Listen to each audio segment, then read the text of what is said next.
When I moved into my first apartment in Billings, Montana, I thought I had finally caught a break. It wasn't much, just a small, beat-up cottage behind an old rental house, but it was mine. A Mexican family lived in the main house out front. They mostly kept to themselves. Friendly enough, but there was always something off about them. One night they just vanished. No warning, no goodbyes, gone. When our landlord, an old man in his 70s, found out, he offered me and my roommate Adam 2 months off our rent if we cleaned out the place they left behind. Sounded like an easy deal. We didn't hesitate. That afternoon, we stepped inside their empty house and immediately knew something was wrong. The air was thick and heavy, carrying a strange metallic smell. In the basement, under a single swinging bulb, we found it, a shrine, an altar covered in melted candles, small statues, bones, and dried herbs. Around it were symbols drawn in dark red paint, Santeria. Next to it stood a large round wooden table. In the center, carved deep into the surface, was a pentagram, each point darkened with what looked like old stains. 4 leather straps were bolted around the edges, as if to hold someone down. We exchanged looks. Neither of us wanted to say what we were both thinking. Still, it wasn't all disturbing. The family had also left behind a few expensive things, a pristine set of Pioneer stereo speakers and a brand new Holly carburetor, stuff worth a small fortune to us back then. Greed overcame fear. We decided to keep the good things and toss the rest. That night I got home before Adam. The house was quiet, the yard still. As I pulled up, I noticed the lights in our cottage were off. Strange, since Adam usually left them on. Then I heard a loud rhythmic banging coming from inside. I stepped in, flicked the switch, the lights buzzed to life, and froze. The banging was coming from Adam's room. My heart started pounding. I crept closer and opened the door. Every poster on his walls, every single one, was hanging crooked, half-peeled, swaying gently like they'd been ripped loose by unseen hands. The air inside the room felt heavy, angry, alive. I could feel something in there, something dark and aware of me. I slammed the door shut and backed away. I turned the stereo up to full blast, hoping the noise would drown out that awful sound. Then I switched on the TV, nothing but static snow. It was after 11 p.m., and this was before 24-hour channels existed. I sat there, staring at the flickering screen, pretending everything was fine, but the banging kept coming, soft and irregular, like something inside those walls wanted out. Around 1 a.m., Adam came home. He barely got 1 foot through the door before shouting, "Why the hell's everything so loud?" I opened my mouth to explain, but then the banging started again, louder, sharper, violent. He froze, just like I had. Slowly he walked to his room. The second he opened the door, his expression changed. He didn't have to say a word, he felt it too. That oppressive, hateful energy pressing down on us. "Stop it!" he yelled into the room. "Whoever's in here, get the hell out." Right as the words left his mouth, the door slammed shut on its own, hard enough to rattle the whole frame. I heard him shout from inside before he burst back into the living room, pale and shaking. We didn't sleep that night. We just sat there, the static on the TV flickering blue and white light across our faces, listening as the banging continued off and on until sunrise. When the first light of morning broke through the blinds, the noise stopped, just like that. The silence was almost worse. We didn't even talk. We just started gathering everything, the speakers, the carburetor, every single thing we'd taken from that basement. We dragged it all outside, dumped it in the alley, poured lighter fluid over it, and set it on fire. We watched the smoke rise until nothing but black ash was left. A few hours later, my dad came over after I called him. He's a deeply religious man.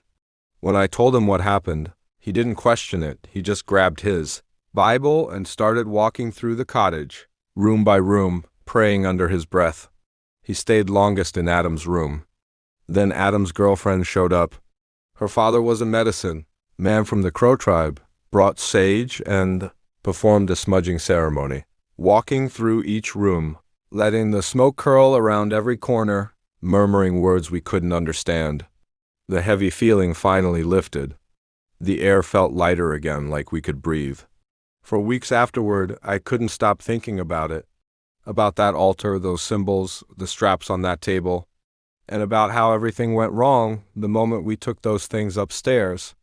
We should have left it all where it was. To this day, I swear, something came back with us that night. And when the fire burned, I could almost feel it watching from the smoke. Earlier tonight, I was heading back to my apartment after spending the evening out. I live in a quiet, upscale area of a big East Coast city, clean streets, bright lamps, the kind of place where nothing ever seems to happen. As I turned down my street, I noticed two women standing in front of another apartment building, maybe 20 or 30 feet away. They weren't talking, not really doing anything. But the second I came into view, they both stopped and just stared at me. For a few seconds, no one moved. It was such a strange moment, two strangers freezing mid-conversation, eyes locked on me like I'd done something wrong. I brushed it off, tried not to overthink it, and kept walking toward the crosswalk. When the light changed, I crossed, my back turned to them. That's when I realized they were moving again, faster this time.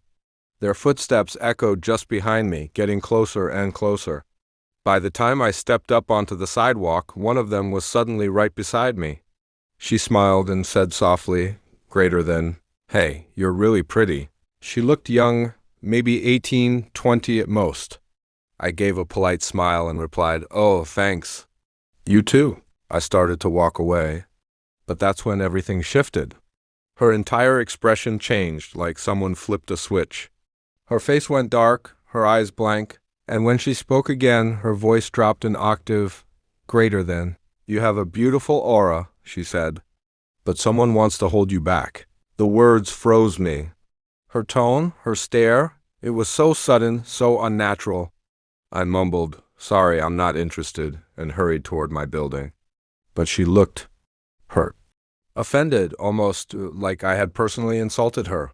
Her friend whispered something to her, and both of them suddenly picked up speed, walking faster, almost jogging now, straight toward my building's entrance. I realized instantly what they were trying to do. They wanted to get in before me.